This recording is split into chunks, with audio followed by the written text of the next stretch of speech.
Officer James Martinez yawned as he leaned against the wall of the county courthouse. Monday mornings were always the same, boring security detail while lawyers and their clients shuffled in and out. His partner, Sergeant William Davis, stood across from him, checking his phone every few minutes.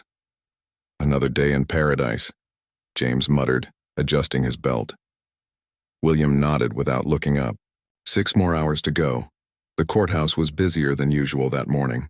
A high-profile drug case was starting, which meant extra security and more paperwork. Neither officer was happy about it. "Did you catch the game last night?" William asked, finally putting his phone away. James shook his head. "My kid was sick. Spent half the night cleaning up after him." "That's rough. Tom nearly scored a hat trick. You missed a good one." Their casual conversation was interrupted when a man in a wrinkled gray suit approached the restricted area behind the courtroom.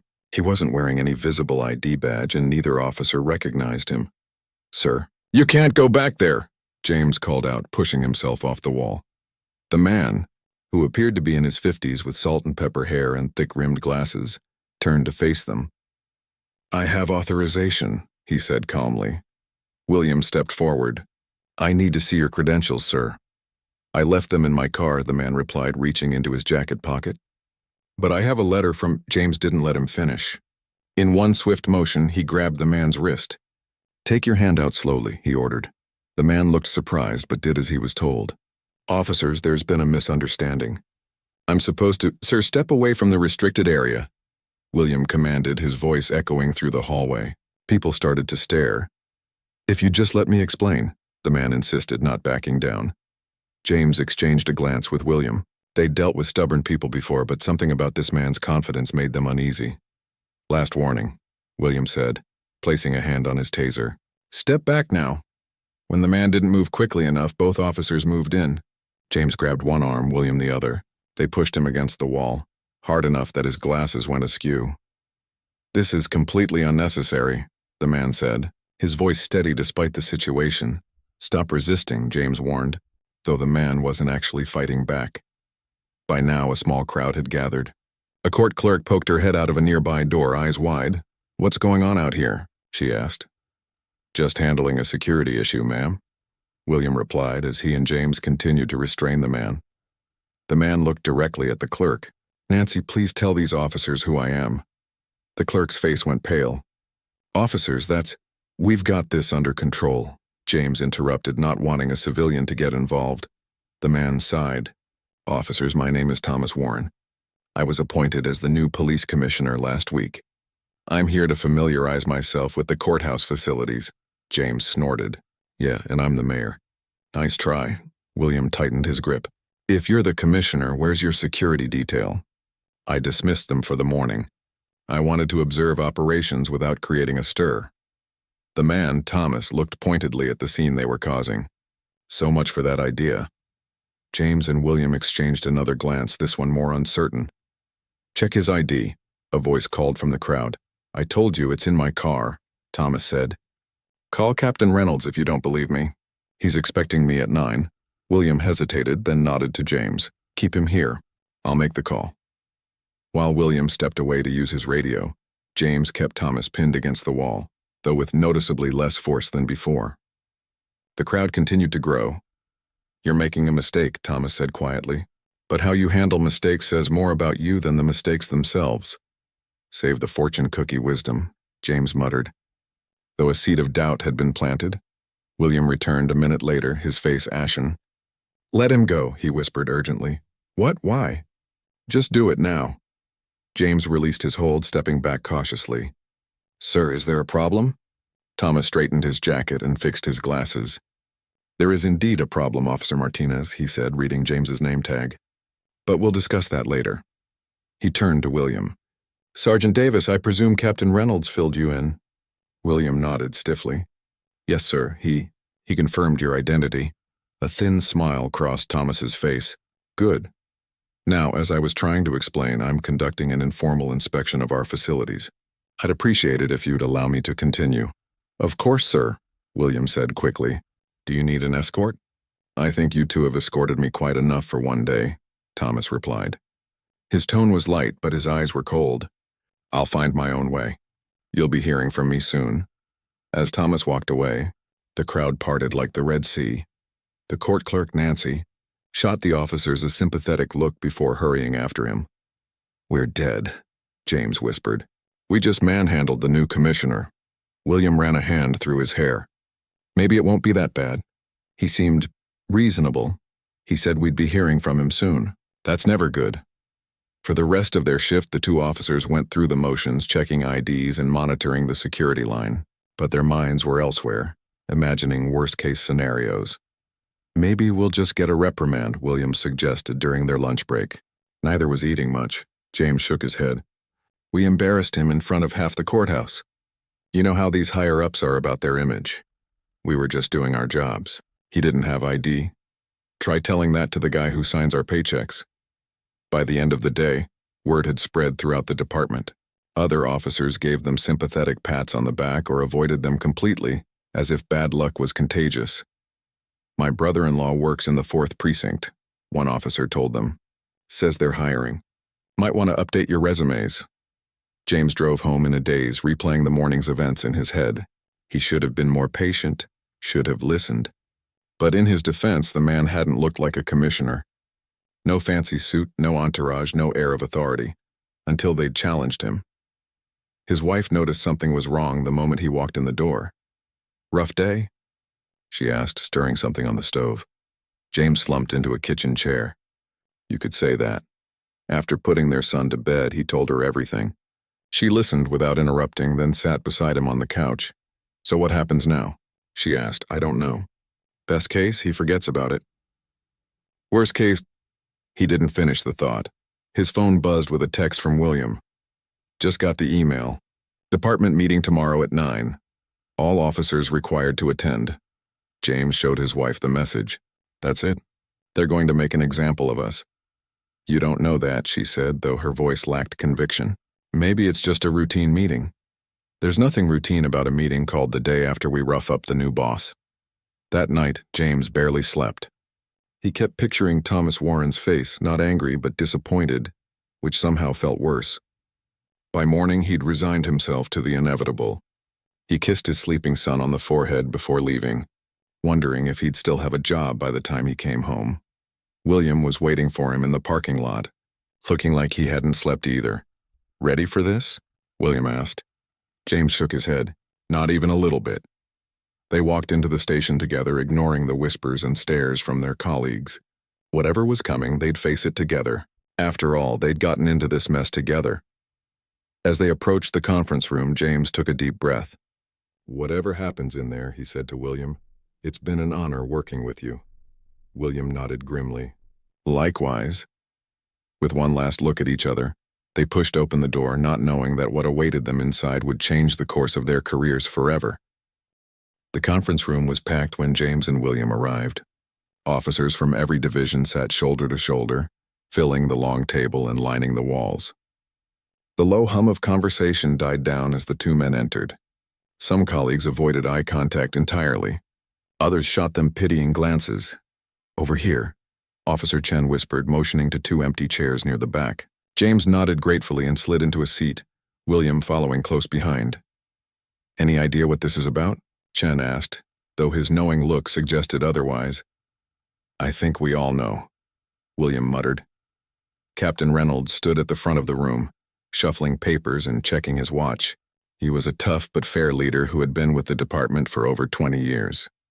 Today, his usually stern face looked particularly grim. "This is it," James whispered to William. "We're toast." The door opened again and every head turned. A hush fell over the room as Thomas Warren walked in, now dressed in an immaculate navy suit. His salt and pepper hair was neatly combed, and his thick-rimmed glasses caught the fluorescent light. Without the wrinkled suit from yesterday, he looked every inch the commissioner.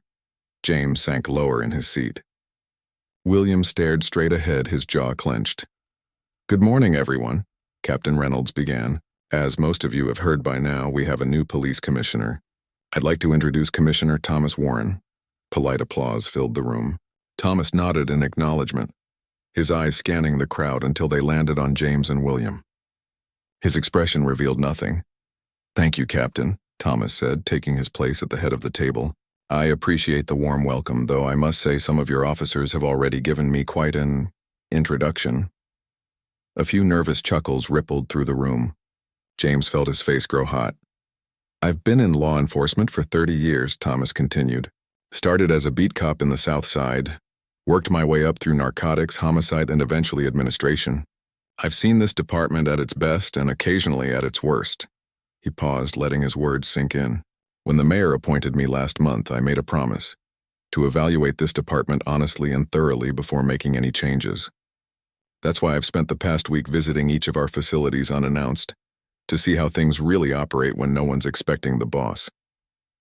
Captain Reynolds shifted uncomfortably. Clearly, he hadn't been informed of these surprise visits either. Yesterday, Thomas went on, I had a particularly enlightening experience. At the county courthouse, all eyes turned to James and William. I witnessed firsthand how our officers handle security threats or perceived threats. Thomas removed his glasses, cleaning them with a handkerchief. 2 officers confronted me when I attempted to enter a restricted area without proper identification. James closed his eyes briefly, wishing the floor would open up and swallow him whole. Those officers, Thomas said, putting his glasses back on, followed protocol to the letter. They were firm, decisive, and unwavering in their duty, even when faced with someone claiming authority. James's eyes snapped open. William's head jerked up. This wasn't the public shaming they'd expected. However, Thomas continued, his voice hardening slightly, they also demonstrated a concerning lack of communication skills and judgment. They escalated a situation unnecessarily and created a public spectacle that could have been avoided with a simple phone call to verify my identity. There it was, the reprimand they'd been dreading. This incident highlights exactly why I'm here, Thomas said, addressing the entire room now. Our department needs to balance security with service. We need officers who follow protocol but also use their heads, who protect the public without forgetting their part of that public. He stood up straighter, commanding the room's full attention. Starting next week, I'll be implementing new training programs focused on de-escalation techniques and community engagement. I expect full participation from every division. Captain Reynolds nodded, jotting down notes. Other supervisors did the same. Now, Thomas said, his tone softening slightly, I believe in addressing issues directly.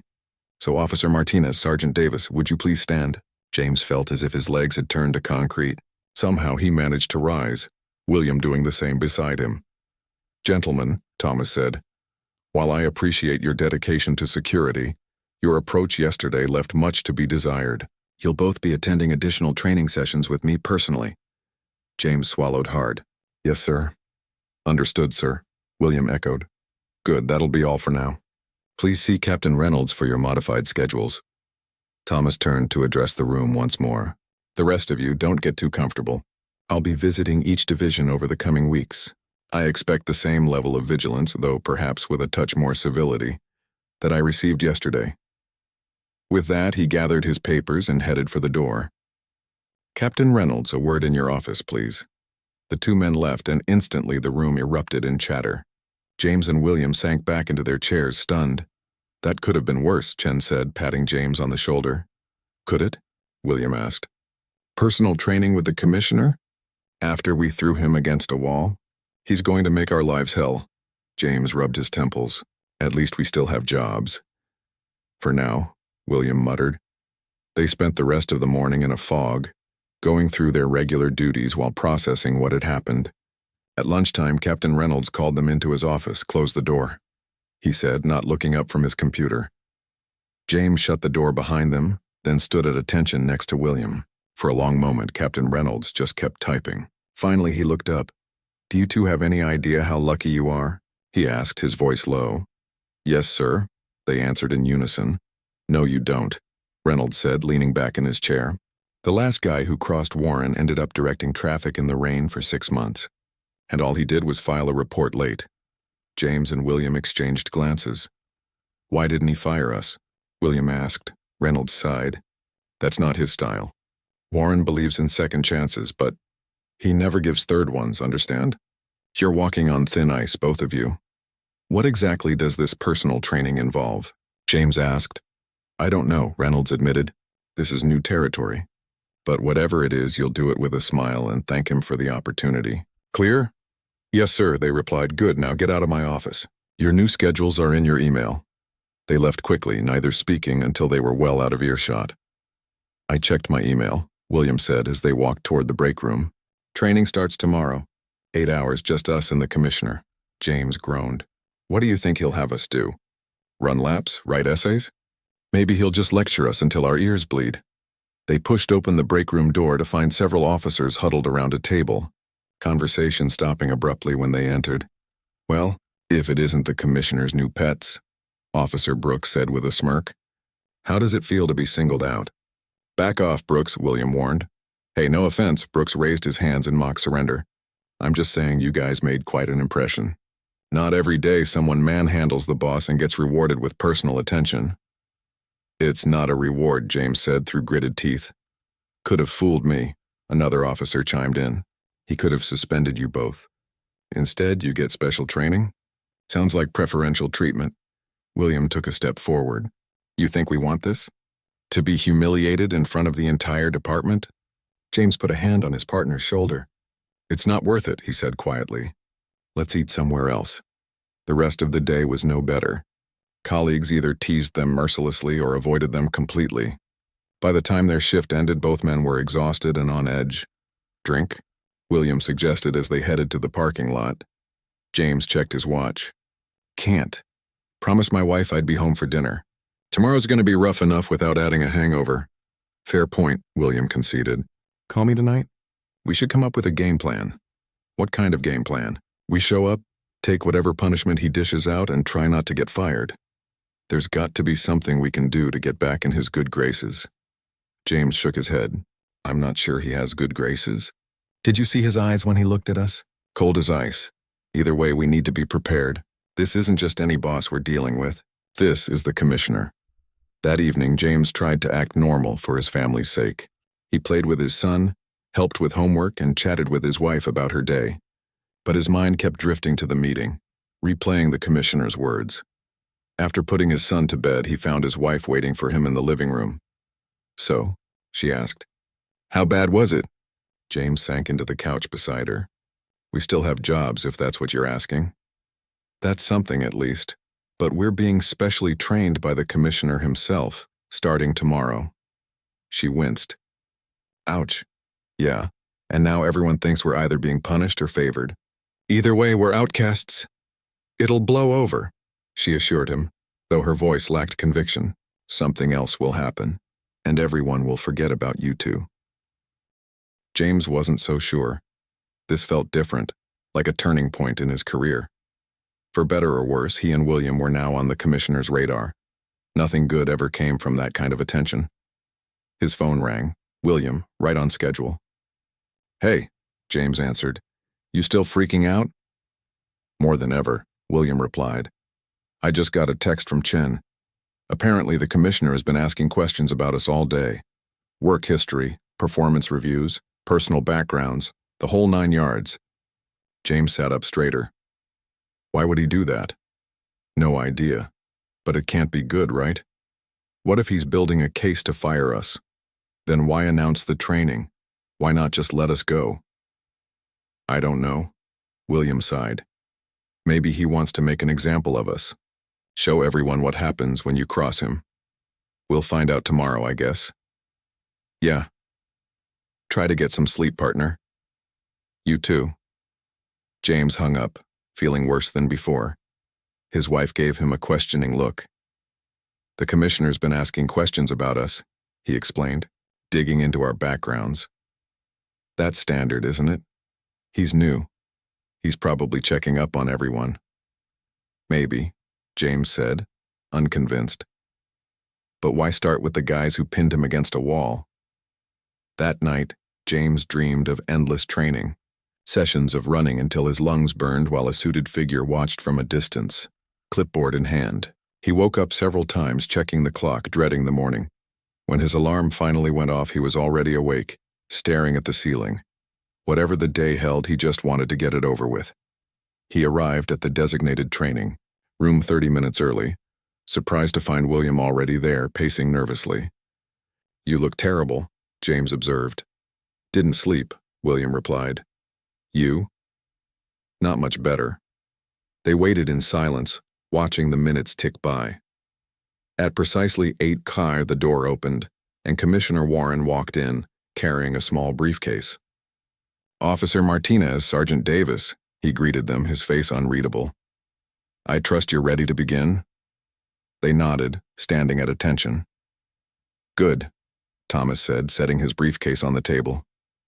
Today is going to be educational for all of us.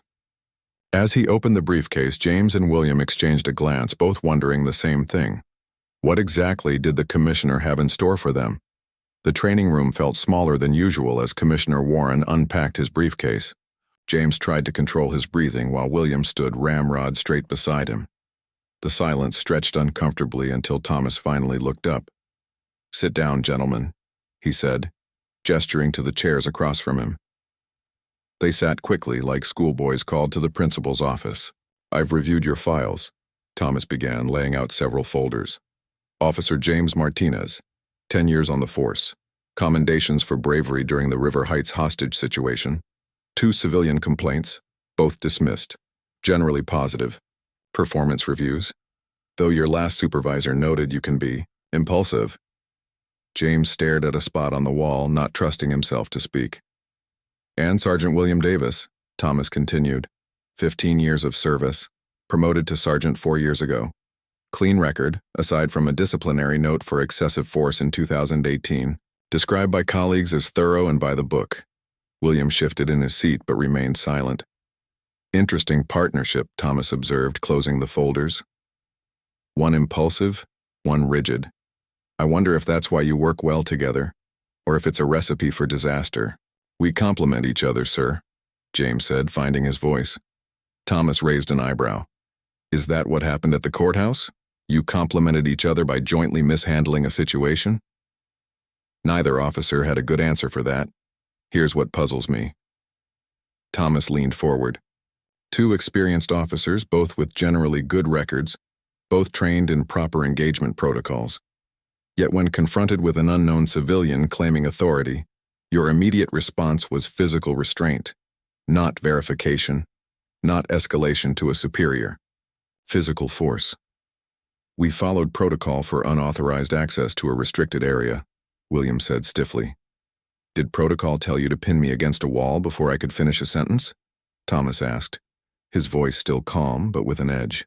No, sir, William admitted. Did protocol tell you to dismiss my claim without proper verification? No, sir. Thomas turned to James. And you, Officer Martinez? Did protocol tell you to grab my wrist when I reached for identification? James swallowed hard. I thought you might be reaching for a weapon, sir. Based on what evidence? My wrinkled suit? My attempt to explain myself? Or was it just instinct, that infamous impulsivity noted in your file? James had no defense. The commissioner was right. Let me be clear, Thomas said, sitting back. I'm not here to punish you. If that were my goal, you'd be directing traffic in the rain, as Captain Reynolds so colorfully put it. Both officers looked up in surprise. Yes, I know what he told you. Thomas smiled slightly. Little happens in this department that I don't eventually hear about, which brings me to the real purpose of our time together. He opened another folder, this one filled with photographs. Do you recognize this man? Thomas asked, sliding a photo across the table. James and William studied the image. A middle-aged man in an expensive suit getting into a luxury car. That's Vincent Keller, William said. Local businessman. Rumors of mob connections, but nothing's ever stuck. Correct. Thomas nodded. And this woman? The next photo showed a young woman in a court officer's uniform. Court Officer Lisa Ramirez, James identified her. Works the metal detectors on the 2nd floor. Good. And finally, this man? The third photo showed a well-dressed man with a briefcase entering the courthouse. Judge Howard Peterson, William said, handles most of the high-profile cases. Very good. Thomas collected the photos. Now, what do these 3 people have in common? James and William exchanged confused glances. They're all connected to the courthouse, James ventured. True, but not the answer I'm looking for, Thomas said. Let me help you. All three have been observed having unusual meetings with each other over the past 6 months. Meetings that coincide with certain cases being mysteriously reassigned or dismissed. Realization dawned on both officers' faces. You think they're working together, William said. Fixing cases. I don't think I know, Thomas replied. I've been building this case since before I was appointed commissioner. It's why I was at the courthouse that day, conducting personal surveillance. James felt a chill run down his spine. And we blew your cover? Not exactly, Thomas said. My cover was already established. I've been posing as a court consultant for months. But your very public confrontation with me certainly drew unwanted attention. Sir, we had no idea, William began. Thomas held up a hand. Of course you didn't, that's not the point. The point is your actions that day, while following technical protocol, demonstrated a serious lack of situational awareness and judgment. Qualities essential for the assignment I had in mind for you both. Assignment? James repeated. Yes, Captain Reynolds speaks highly of you two despite your quirks. Says you're his best team for delicate operations. I was planning to bring you into this investigation. Thomas closed the folder. Now I'm not so sure. The revelation hit them like a punch to the gut. Not only had they embarrassed themselves in front of their new boss, but they'd potentially cost themselves a career-making assignment. Sir, William said carefully, if you're still considering us, we won't let you down. That remains to be seen, Thomas replied. First, we need to address the fundamental issues in your approach, which brings us to today's training. For the next several hours, Thomas ran them through scenario after scenario, challenging their instincts and questioning their decisions. He'd present a situation, ask how they'd handle it, then pick apart their responses with surgical precision. By lunchtime, both officers were mentally exhausted. Take 30 minutes, Thomas told them. We'll continue afterward. As soon as he left the room, William collapsed in his chair. This is worse than the academy. Tell me about it, James agreed, loosening his collar. He's not just training us, he's rewiring our brains. Do you think he's still considering us for this courthouse investigation? James shrugged. Hard to say, but he wouldn't waste his time if he'd already decided against us, right? When Thomas returned, he brought a surprise guest, Captain Reynolds. The captain nodded to the officers but said nothing, taking a seat in the corner. This afternoon, Thomas announced, we're going to try something different. Role-playing. For the next 4 hours, they enacted various scenarios, confrontations with unidentified individuals, security breaches, witness interviews. Thomas played different characters, sometimes cooperative, sometimes belligerent, always challenging. Captain Reynolds observed silently, occasionally making notes. By the end of the day, James and William were drained but oddly energized. Despite the grueling nature of the training, they'd learned more in 8 hours than in their last year of department courses. Same time tomorrow, Thomas said, packing up his materials. Captain Reynolds will join us again. After the commissioner left, Reynolds approached them. Well, he asked. Intense, William admitted. But good, James added. Really good. Reynolds nodded, a hint of approval in his eyes. He's the real deal, best investigator I've ever seen. If he's taking this much time with you two, it means something. The courthouse case? William asked. I can't comment on that, Reynolds said carefully. But I will say this, Warren doesn't waste time on lost causes. Whatever he has planned for you, it's important. That night, word of their special training spread throughout the department. When James and William arrived at the station the next morning, the atmosphere had shifted. The teasing remarks had been replaced with curious glances and respectful nods. What's going on? James asked Chen when they passed in the hallway. Everyone's talking about the courthouse investigation, Chen replied. Rumor has it you two are being groomed for undercover work. We can't discuss that, William said automatically. Chen grinned. So it's true. Man, you guys fell into a pile of clover. One day you're manhandling the commissioner. The next, you're his chosen ones. It's not like that, James protested, but Chen was already walking away. Unbelievable, William muttered. Yesterday we were pariahs. Today we're golden boys. People are fickle, James said. Let's not get used to it. Their second day of training was even more intense than the first. Thomas focused on observation techniques, teaching them to notice details most would miss. He showed them photographs of the courthouse, pointing out unusual patterns and suspicious behaviors they'd never recognized before. The key to this case, Thomas explained, is understanding the subtle connections. Who speaks to whom, when, and why. The evidence isn't in some smoking gun. It's in the pattern of interactions. By the third day, they'd moved on to practical exercises. Thomas took them to a busy shopping mall, assigning them to track specific individuals without being noticed. Captain Reynolds evaluated their performance, offering critiques and occasional praise. On the fourth day, they returned to the courthouse, this time as observers. Dressed in plain clothes, they sat in various courtrooms, watching the players they'd studied in photographs. Thomas joined them briefly, offering insights and corrections to their technique. Officer Ramirez just passed Judge Peterson a note, James whispered, pretending to check his phone. Good catch, Thomas nodded. What else? Keller's attorney keeps looking at the back door, William noted, like he's expecting someone. Excellent. Now watch how the judge responds when Keller's case is called. Sure enough, when the case came up, Judge Peterson quickly continued it to another date, citing administrative issues and despite the prosecutor's obvious frustration. Did you see that? Thomas asked as they left the courthouse. The pattern continues. Every Keller-related case gets delayed or dismissed. The question is what's flowing between them? Money? Information? Both? The fifth day brought them back to the training room for a final assessment. Thomas presented them with a complex scenario based on real events from the courthouse investigation. Walk me through how you'd handle this, he instructed, from surveillance to potential confrontation.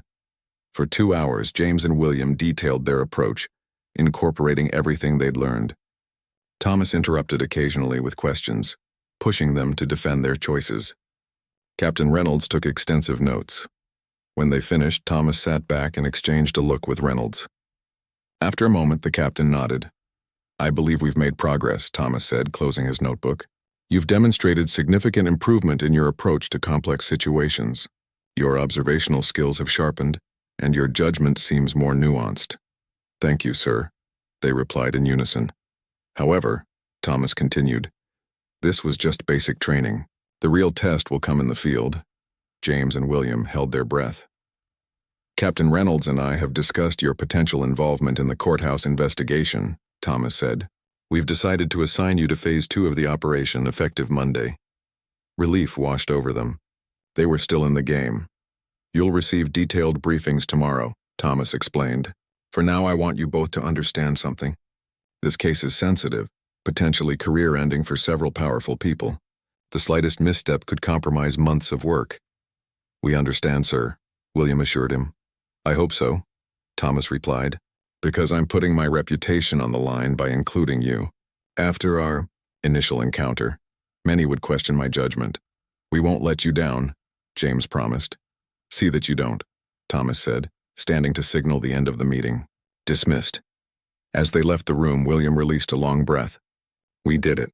We're actually on the case. For now, James cautioned. Let's not celebrate yet. This is just the beginning. When they arrived at the station the next day, the atmosphere had changed again.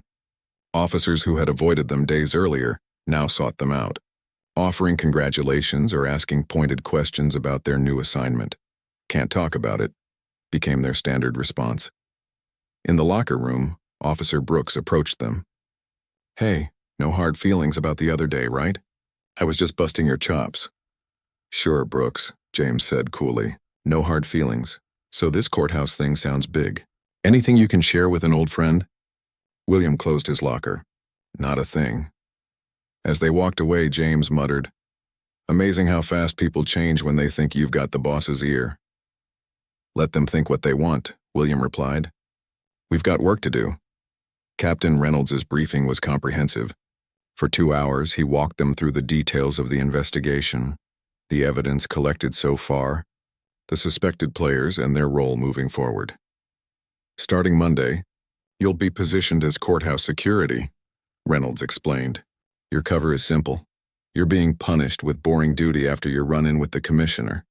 Most people already believe that anyway. What exactly are we looking for? James asked. Money transfers primarily, Reynolds replied.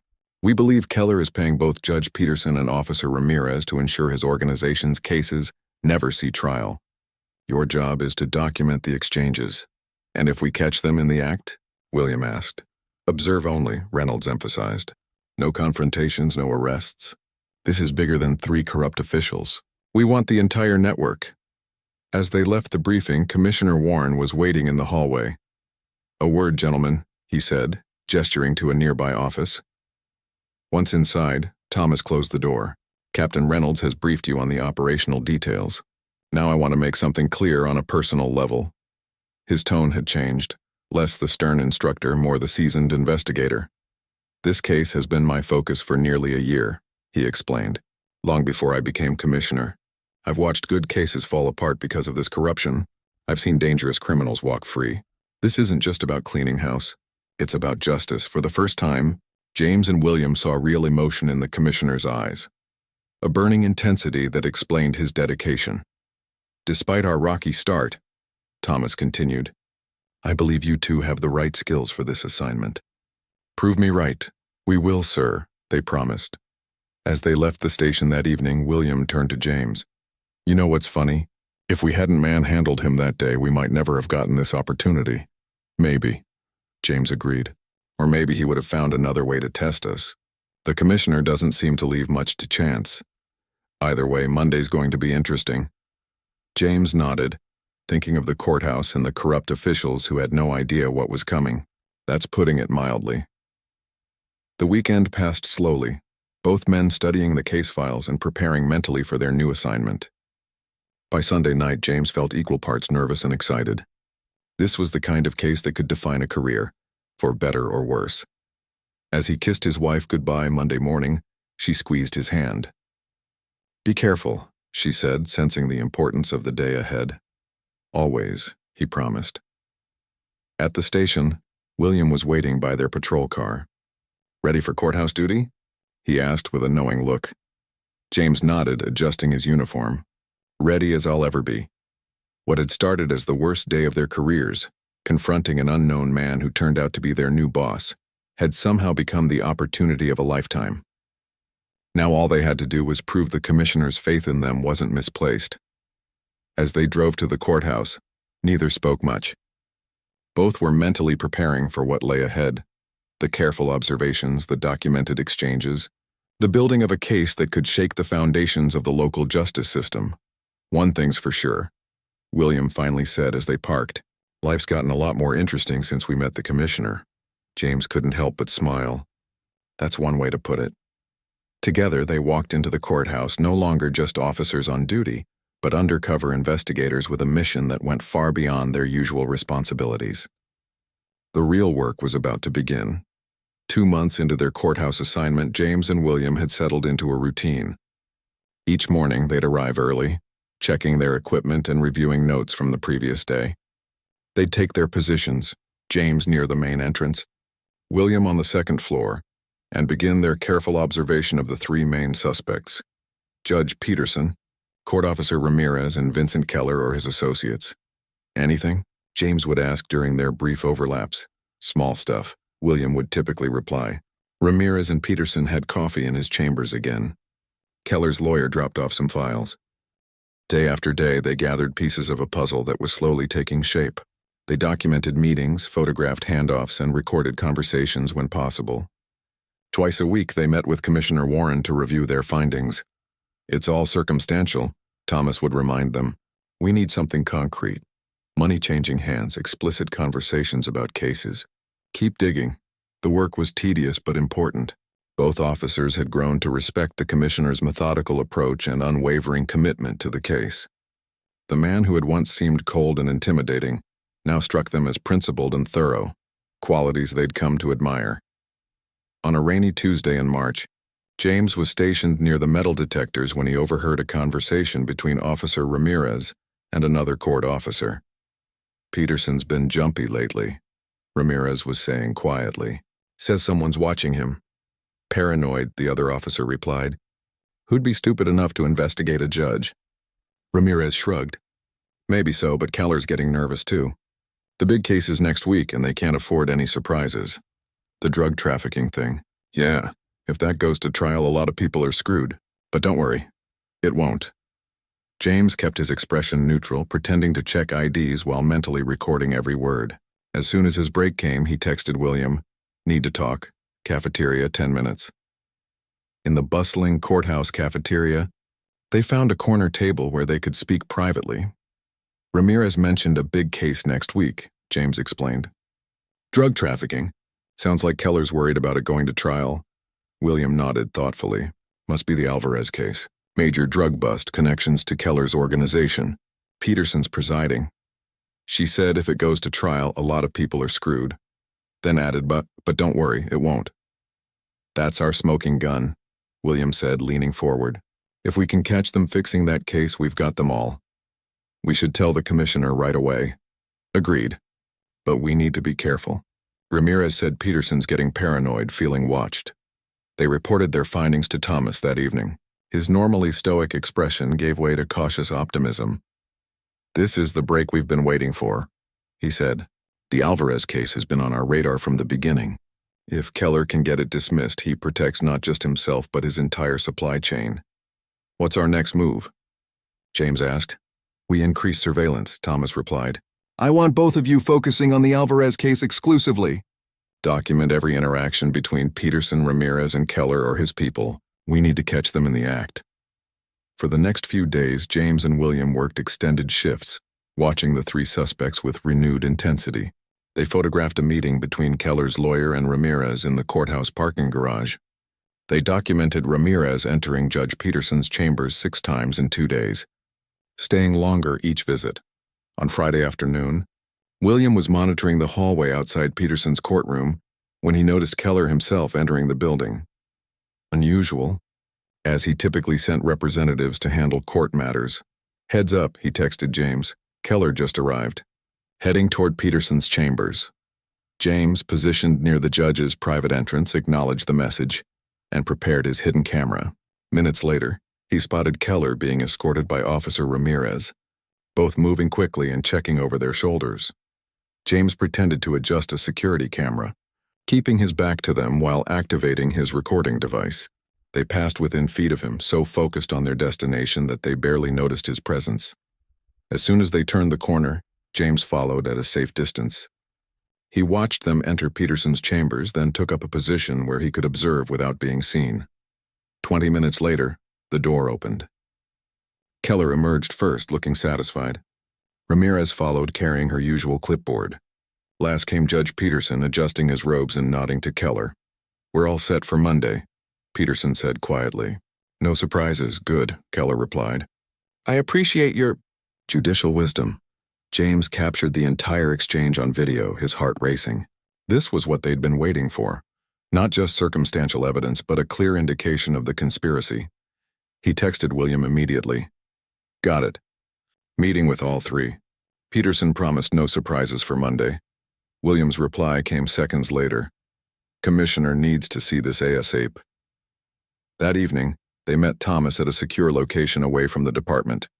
He reviewed their evidence with intense focus, replaying the video several times. This is good, he said finally.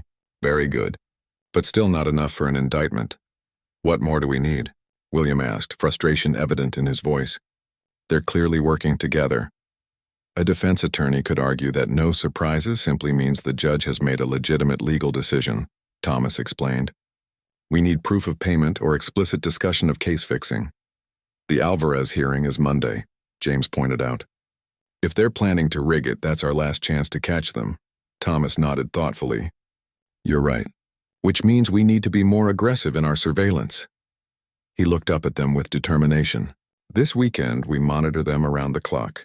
I want to know every move they make, every person they talk to. We're on it, they assured him.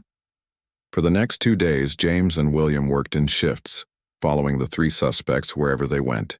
They photographed Ramirez meeting Keller at a restaurant, documented Peterson visiting a storage facility, and recorded a late-night conversation between Keller's lawyer and the judge in a parking lot. By Sunday night, they had compiled a substantial file of suspicious activities but still lacked the definitive proof Thomas wanted. "One more day," William said as they prepared their equipment for Monday. "Tomorrow's our last shot." "Let's make it count," James replied. Monday morning arrived with unusual tension in the courthouse. The Alvarez case was scheduled for 10 a.m., and all three of their suspects seemed on edge. Ramirez checked her phone constantly. Peterson arrived earlier than usual, looking tired and irritable. Keller's lawyer paced the hallway, making hushed phone calls. At 9:45, James noticed Ramirez slipping into Peterson's chambers with a manila envelope. He texted William immediately.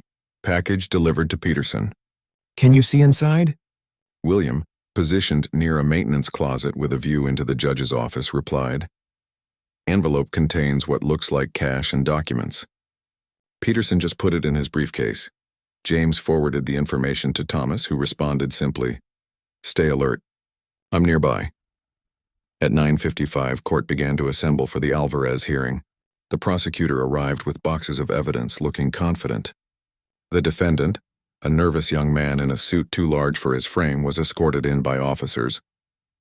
Keller sat in the back row, watching everything with calculated interest. James took up position by the courtroom door, while William blended with the gallery crowd. Both had hidden cameras ready to document whatever happened next. At precisely 10 tracks, Judge Peterson entered, his face a mask of judicial solemnity. He called the court to order and announced they would begin with preliminary motions. "Your Honor," Keller's lawyer stood immediately. "The defense moves to dismiss all charges against Mr. Alvarez due to violations of search and seizure protocols." The prosecutor looked stunned. "Your Honor, this is the first we're hearing of any such motion. We've received no filing." "I have the motion right here," Peterson interrupted, pulling papers from the same briefcase where he'd stashed the envelope. "Filed properly with my clerk this morning." As the prosecutor stammered objections, James and William exchanged glances across the room. This was the fix happening right before their eyes. The courtroom door suddenly opened and Commissioner Warren walked in, accompanied by 2 FBI agents. Their unexpected appearance caused a stir throughout the gallery. Judge Peterson faltered mid-sentence. "What is the meaning of this interruption?"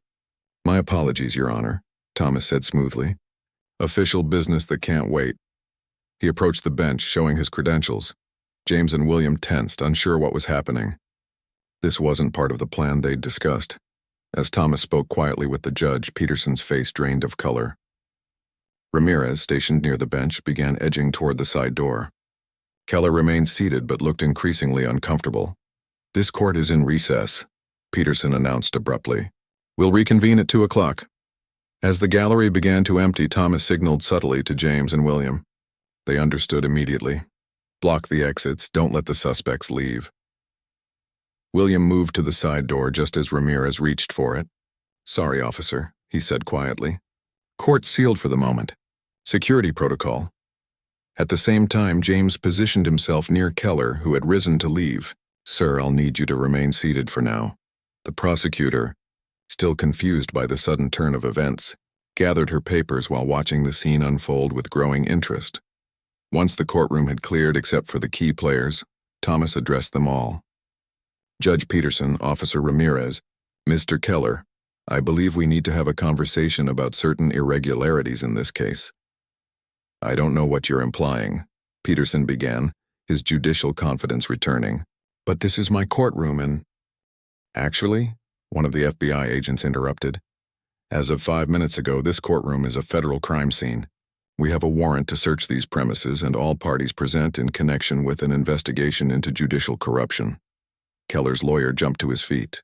"My client has no part in whatever this is about. We're leaving." "Your client," Thomas said calmly, "was photographed yesterday meeting with Judge Peterson outside normal channels. Officer Ramirez was documented delivering what appears to be cash to the judge's chambers this morning. And all three of you have been under surveillance for months as part of a joint local-federal investigation." The room fell silent as the implications sank in. "This is absurd," Peterson sputtered. "You have no proof of—" "Open your briefcase, Judge," Thomas suggested. "Show us what's inside. Explain why you have a motion from the defense that was never properly filed with the court clerk." Peterson's hand instinctively moved to protect his briefcase, but the gesture only confirmed their suspicions. "I want my lawyer," Ramirez said quietly. "Me too," Peterson added. Keller said nothing, his cold eyes fixed on James and William with dawning recognition. "These two?" he finally spoke. "They've been watching us all along, haven't they?" Thomas nodded. "Officer Martinez and Sergeant Davis have been instrumental in this investigation. Their observations and evidence will be key to the case against all of you." As the FBI agents began reading rights and securing the suspects, Thomas stepped back to join James and William. "Why didn't you tell us you were moving today?" James asked quietly. "Compartmentalization," Thomas replied. "The fewer people who knew the exact timing, the better. I've seen too many good cases fall apart because someone talked too much. So what happens now?" William asked. "Now," Thomas said with satisfaction, "we process them, document everything, and prepare for what will likely be a very complex prosecution. This goes beyond these three. Their network is extensive." As they watched the FBI escorting Peterson, Ramirez, and Keller from the courtroom, William shook his head in disbelief. "2 months ago, we were pinning you against a wall. Now we're taking down corrupt officials together." Thomas almost smiled. "Life takes unexpected turns, Sergeant." "The real test is how we handle them." The rest of the day passed in a blur of activity. Statements were taken, evidence was cataloged, and charges were prepared. By evening, the news had spread throughout the courthouse and the police department. A major corruption ring had been exposed, with more arrests expected in the coming days. When James and William finally returned to the station, they were greeted with a mix of awe and curiosity from their fellow officers. "Is it true?" Chen asked as they entered the locker room. "Judge Peterson and Officer Ramirez both arrested? Keller too?"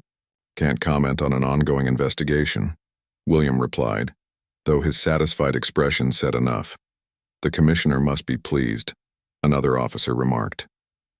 "Word is he's been after Keller for years." James simply nodded, too tired for conversation. The adrenaline that had carried him through the day was fading, leaving behind bone-deep exhaustion and a growing sense of accomplishment. As they prepared to leave, Captain Reynolds approached them. "The commissioner wants to see you both." His office, 10 minutes.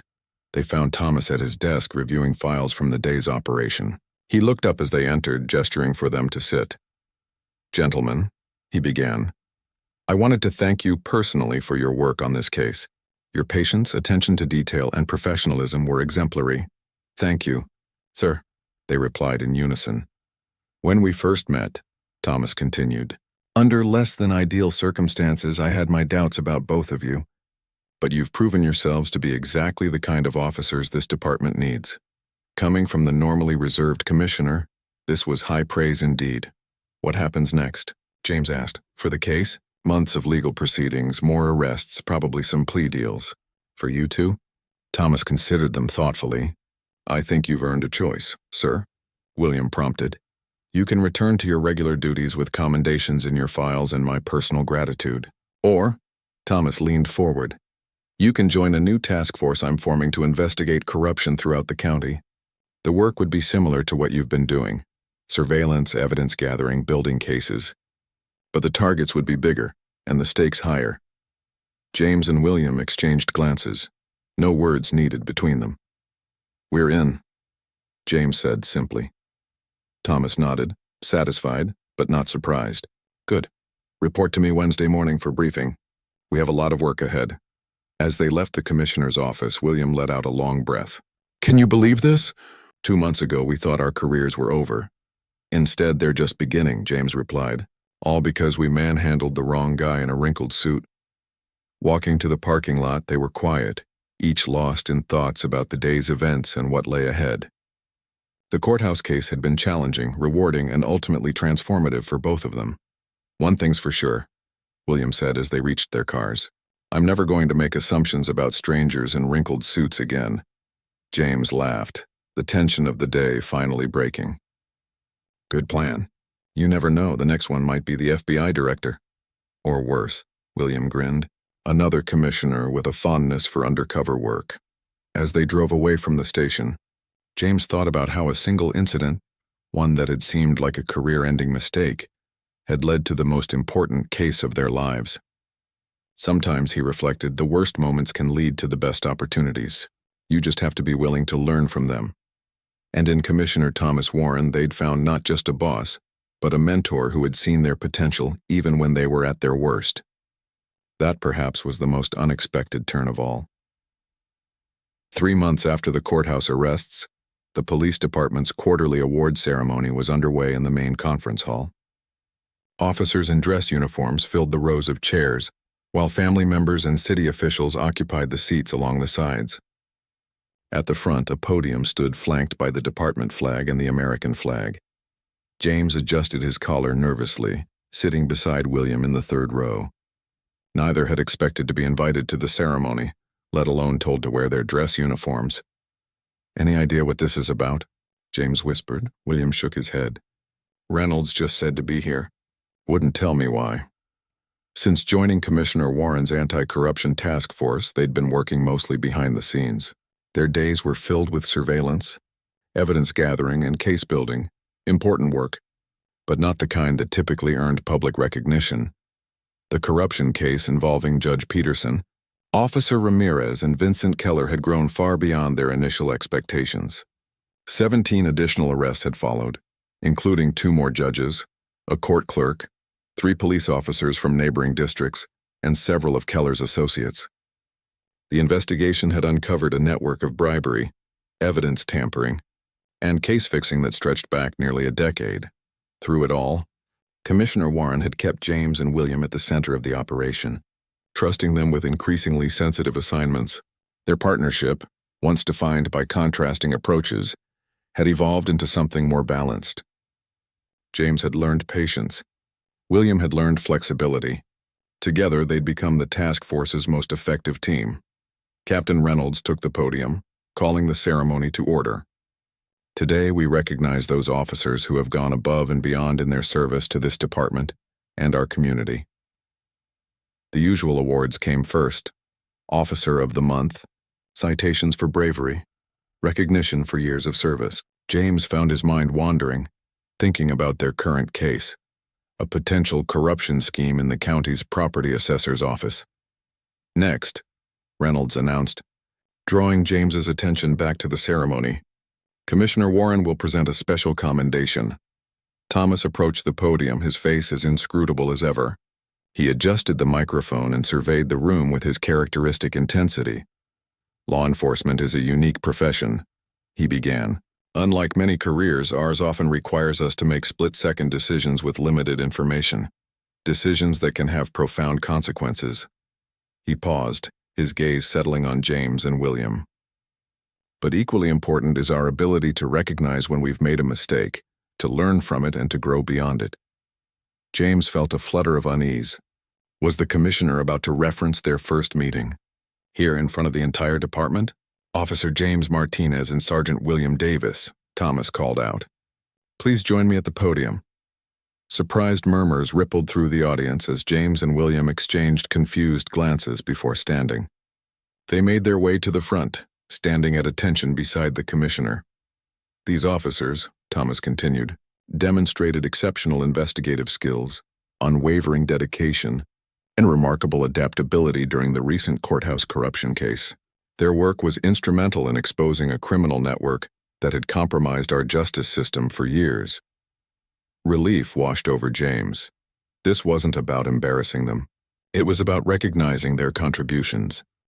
The case began with a simple observation and grew into one of the most significant anti-corruption operations in our department's history. 17 individuals now face federal charges, and the integrity of our courthouse has been restored. Thomas turned to face them directly. "For your exemplary service, I present you both with the Department Medal of Merit." He pinned the medals to their uniforms as applause filled the room. James caught sight of his wife and son in the audience, beaming with pride. William's parents sat nearby, his father, a retired officer himself, nodding in approval. "Thank you, sir," they said in unison as they shook the commissioner's hand. As the ceremony concluded and people began to mingle, Thomas approached them again. "My office, 15 minutes, he said quietly, before moving on to speak with the mayor. 15 minutes later, they knocked on the commissioner's door, still wearing their dress uniforms and newly awarded medals. "Come in," Thomas called. They entered to find him standing by the window, his formal jacket now draped over a chair. The office was Spartan, with few personal touches aside from a single family photo on the desk and framed commendations on the wall. "Close the door," he said, turning to face them. Once the door was shut, Thomas gestured to the chairs across from his desk. "Sit down. We need to talk." They sat, curious about this private meeting following the public recognition. "The medals today," Thomas began, taking his own seat, "were well-deserved.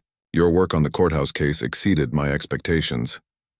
"Thank you, sir," William replied. "But that's not why I called you here." Thomas leaned forward, his expression serious. "I wanted to speak with you privately about something more personal."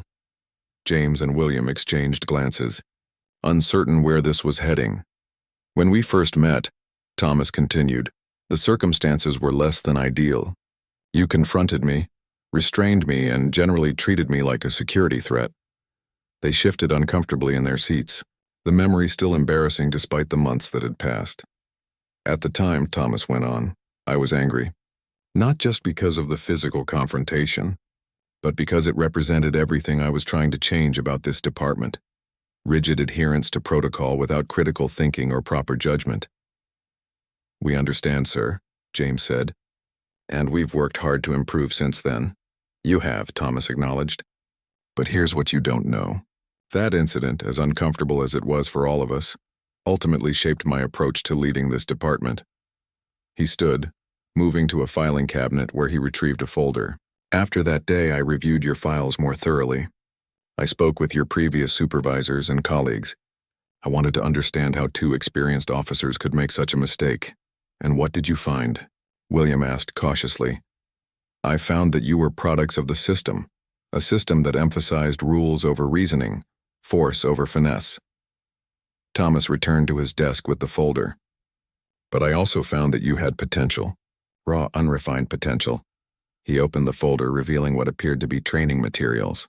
"The program I put you through after our encounter, it wasn't just for you.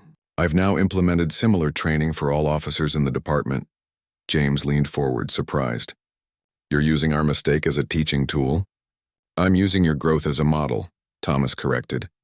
"The incident itself was unfortunate, but your response to it, your willingness to learn, adapt, and improve, that's what impressed me." William looked thoughtful. "So all that specialized training, the courthouse assignment, it wasn't just about the case? The case was real and your contributions were valuable," Thomas assured them. "But yes, I had a secondary motive. I wanted to see if my approach to retraining could work, if officers steeped in the old ways could embrace new methods." "And did we pass?" James asked. Thomas almost smiled. "With flying colors, which brings me to the real reason for this meeting." He closed the folder and looked at them directly. "I'm promoting both of you. Officer Martinez, you'll be Detective Martinez effective next week. Sergeant Davis, you'll remain at your current rank but will take on a new role as training coordinator for the department." The news left them momentarily speechless. "Detective?" James finally managed. "Training coordinator?" William echoed. "Your experiences make you uniquely qualified," Thomas explained. "You've seen both sides, the rigid, by-the-book approach and the more nuanced, thoughtful methods we're now implementing. Who better to guide other officers through that transition?" William looked uncertain. "But I've never been in a training role before." "Consider the past 3 months your qualification," Thomas replied. "You've already been doing the work, documenting procedures, refining techniques, mentoring newer task force members. This just makes it official." He turned to James. "And you, Martinez, your investigative instincts have always been strong. As a detective, you'll have more latitude to follow those instincts, with fewer procedural constraints." "I don't know what to say," James admitted. "Thank you for the opportunity." "Don't thank me yet," Thomas warned. "These promotions come with significantly more responsibility. The anti-corruption work continues, and you'll both play key roles in it. But now you'll also be responsible for helping reshape this department from within." He stood, signaling that the meeting was nearing its end. "Take the weekend to think about it. If either of you feels this isn't the right move, we can discuss alternatives." "No need to wait," William said firmly. "I accept." "Same here," James nodded. "We won't let you down." "Good. Thomas said with satisfaction. Report to Captain Reynolds on Monday for the paperwork and transition details. He extended his hand to each of them in turn. Congratulations, gentlemen. As they left the commissioner's office, the reality of their promotions began to sink in. Detective, James said, testing the word. My wife's going to flip. Training coordinator, William mused. Definitely didn't see that coming. They walked through the station in a daze, the weight of their medals and the promise of new roles filling them with a mixture of pride and trepidation. You realize what this means? William said suddenly. He had this planned all along. Even that first week when we thought he was punishing us with that training, he was evaluating us. James finished the thought. Seeing if we could change. And apparently we did. Outside, their families were waiting. James's son ran to hug him, reaching for the shiny medal on his chest. Dad, you got a prize. I sure did, buddy. James laughed, lifting him up. And guess what? Dad's going to be a detective now. His wife's eyes widened. Seriously? When did this happen? Just now, James explained.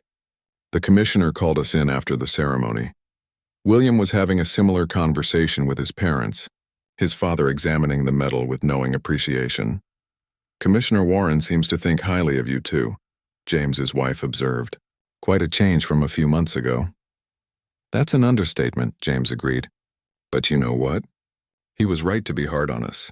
We needed it. As their families chatted excitedly about the promotions, James noticed Commissioner Warren exiting the building.